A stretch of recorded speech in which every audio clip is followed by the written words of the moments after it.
Well, Michael Fisher, I would like to thank you for inviting us down here to your beautiful office on Riverside Avenue, which we investigated, and we found out that a part of your office, the garage, happens to be on Lot 1, Block 1, Riverside.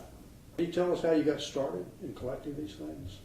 Well, I was in London with Linda one time, and she was out shopping, and I was looking around something to do, and I saw this print in an antique store on Bond Street, and I went in and asked them about it, and it was an 18th century map, and it included Florida. So I decided, well, that's something I could do. I could collect maps of Florida. Mm-hmm.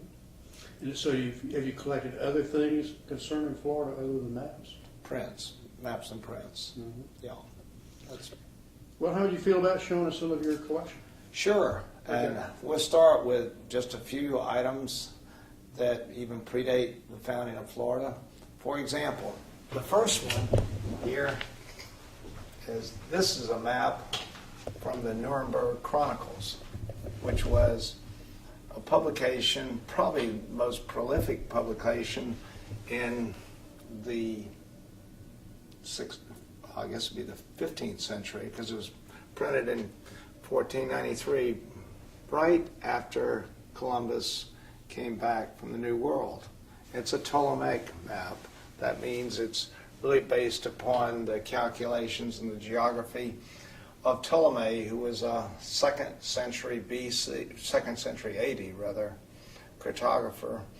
This one right here is probably the best known Florida map in the collection, which was done by Debray, Theodore Debray, and it was based upon the ill-fated Fort Caroline.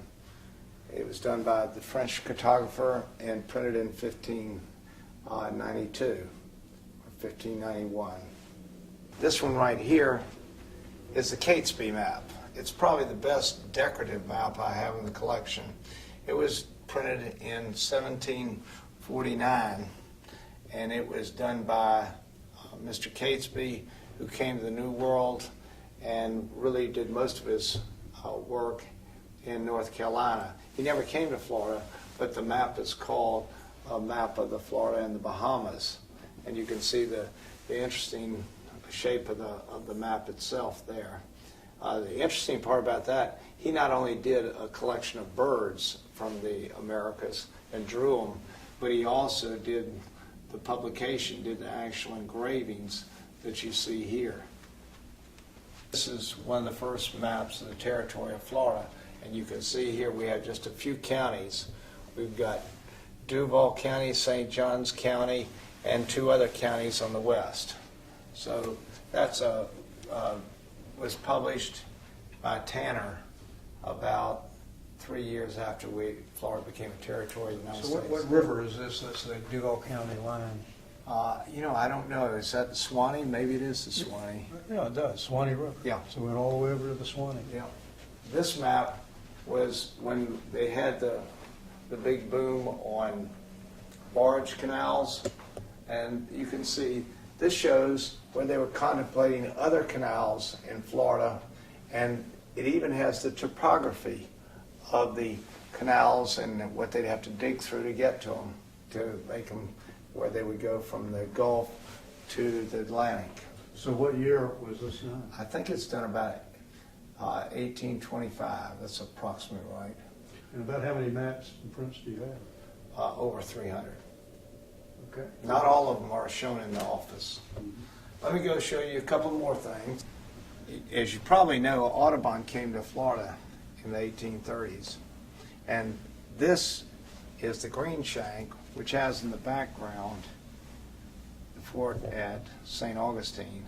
And this bird, probably he never saw, but he thought he saw it, and he made the depiction of it right there with the background. It's the greenshank, and there's never been one seen in Florida, that's my knowledge of it. What we're talking about here is from the Havel edition. That was the first edition that Audubon published in England, and then they were produced and sold by subscription to wealthy Americans who bought the set. and the total price was supposedly $1,000 a set. And about what year was that? It's in the 1830s that he was selling them. This is also a Havel print, the Florida Cormorant, which has a Key West, or not a Key West, but a Keys scene in the background. This is not a Havel edition. This is a Bean edition, which Linda gave me, of the Mockingbird. And you can see the rattlesnake there. And this was a very controversial print because people claimed that rattlesnakes did not climb in trees, but Audubon was proved right. There have been known to be rattlesnakes that climb trees, but it's probably my favorite print in the collection, certainly of the Audubons. This is a very interesting piece, I think. It's an Audubon, and when Audubon finished his engravings, his widow inherited them, but at some time they were almost all melted down. But a few of them were saved, and they were acquired by the Museum of Natural History in New York. And they used these plates, they cleaned them up, and they made this edition of several birds, I think about 5 birds. But this is a great white heron, which depicts Key West in the background. It was done in 1986. It was a print using the original engraving to make this print, which I bought about 10 years ago. This is a collection of the prints, the Lemoyne prints that were published by Theodore Debray in 1591. I showed you the map a few minutes ago. But these are 42 prints that depict how the life and the founding of Fort Caroline in, I guess it was, 1562 and 63, before it was taken over by the Spanish, or eliminated by the Spanish. Which was about what year? I think 1565.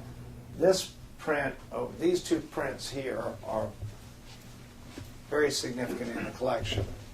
This one was done in 1522 and is a copy of a Wälsimuller map, which was done in 1513.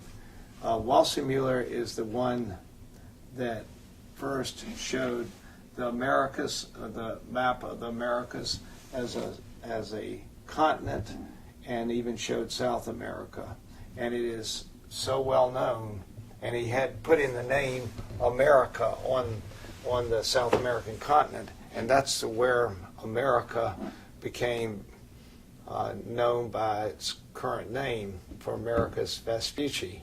And of course, it was later he tried to change it to say, well, it really wasn't Americus Vespucci, it was more credited to Columbus, but the name stuck. This above map is done by Sebastian Munster and was done in about 1540, and was one of the first maps, or may even be the first map, that shows the Western Hemisphere is not connected to either Asia or Europe. And you can see it's pretty well defined for being only 50 years after Columbus. George, you'd be particularly interested in this. If you look at this, who this was published by? Columbus Drew. Columbus Drew. This was the predecessor to H&B Drew Company in Jacksonville, and it's the first map that I know of that was actually published in Jacksonville. It was printed in Philadelphia, but you can see it's a pre-Civil War map of the state of Florida. They're very rare, very hard to find. Well, Mike, thank you very much for showing us all this Oh, stuff. I enjoyed it. Pleasure. Thank you, George. We go back a long time. That's right. Happy to, you were probably over in London one time when I got some of these prints. They come from all over not all over, but several places in Europe and a lot of places in the United States, and we've traveled together a lot. Well, that's right. And I tell you what, I appreciate the prints you helped me pick out, too. That's right. Prize Well, you also have one map that I want back, but I bought and you absconded with. Well, we'll talk about that later. Okay, thank you.